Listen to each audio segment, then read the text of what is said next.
अब अगली खबर का जिक्र करते हैं जो सियासी हलचल भी पैदा कर रही है। क्या भारत के एक और पड़ोसी मुल्क में तख्ता पलट होने जा रहा है? क्या श्रीलंका और बांग्लादेश के बाद अब नेपाल का नंबर है?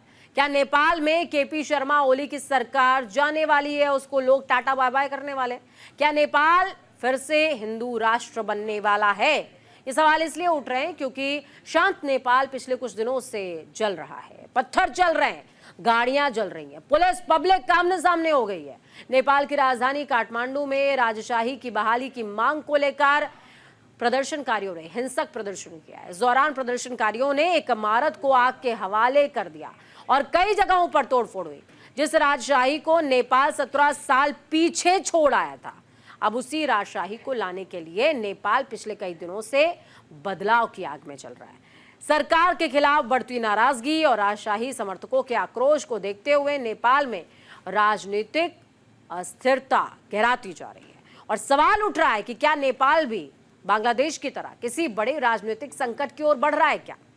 हालांकि उग्र होते प्रदर्शन को देखते हुए प्रशासन ने काठमांडू में कर्फ्यू लागू कर दिया और सेना की तैनाती कर दी है। लेकिन सवाल यह भी कि नेपाल में 17 साल बाद हिंदू राष्ट्र बनने की मांग क्यों उठ रही है?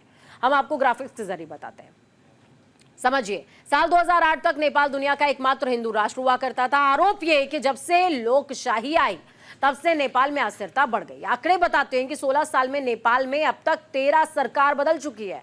नेपाल में जब राजशाही थी तब नेपाल हिंदू राष्ट्र था, तब हालात अच्छे थे। 1990 से 2007 तक लागू संविधान के आर्टिकल 4 में लिखा था, नेपाल एक बहुनस्लीय, बहुभाषी, लोकतांत्रिक, स्वतंत्र, अविभाजित, संप्रभु, हिंदू और संवैधानिक राजशाही राज्य होगा। नेपाल को हिंदू राष्ट्र घोषित करने वाले संविधान के आर्टिकल 27 में कहा गया, नेपाल नरेश महाराजा राजा पृथ्वी नारायण शाह का वंशज होगा, आर्य संस्कृति और हिंदू धर्म को मानने वाला होगा।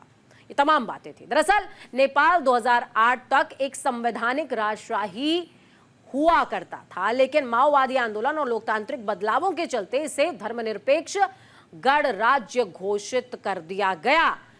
लेकिन अब जिस तरीके के हालात हैं उसके बाद सवाल फिर से एक बार केपी शर्मा ओली जिनको आप देख रहे हैं, क्या ये जाने वाले हैं? क्या जनता इनको बाय बाय करने वाली है? क्योंकि हालात तो कुछ ऐसे ही बनते नजर आ रहे हैं। छोटे से ब्रेक के उस पार खबरों का सफर लगातार जारी।